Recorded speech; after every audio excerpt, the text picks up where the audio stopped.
Welcome back. Today we are tackling the intersection of two arrays part 2. This is a very common interview question that tests your understanding of hash maps and array manipulation. Here is the problem statement. We are given two arrays, nums1 and nums2. Our goal is to return an array containing their intersection. The key requirement here is that each element in the result must appear as many times as it shows in both arrays. Let's clarify the difference between the first version of this problem and this one. In the first version, we only cared about unique elements.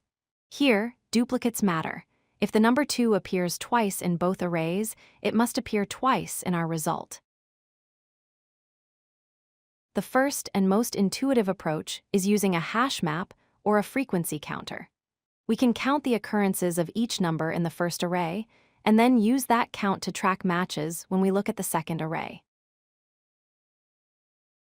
Let's visualize this. First, we iterate through nums1. We see two 1s and two 2s. We store these counts in our hash map. Now we know exactly how many times each number is available to be matched. Next, we iterate through nums2. When we see a number like 2, we check our map. Since 2 exists in the map with a count greater than 0, we add it to our result list and decrement the count in the map to mark one instance as used. What if the arrays are already sorted or we want to save space? We can use the sorting and two pointers approach. First, we sort both arrays. Then we use two pointers, I and j, to sweep through both arrays simultaneously. Here is how the pointers work. We compare the elements at both pointers.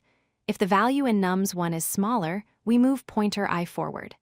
If the value in nums2 is smaller, we move j. If they are equal, we found a match. We add it to the result and move both pointers. Let's compare the performance. The hash map approach gives us linear time complexity, O of n plus m, but uses extra space for the map. The sorting approach takes O of n log n time due to sorting, but uses constant or very little extra space if we ignore the output array. To summarize, use the hash map approach for the best time complexity. Use the sorting approach if memory is tight or if the input is already sorted. Remember that the size of the result is always limited by the smaller of the two input arrays.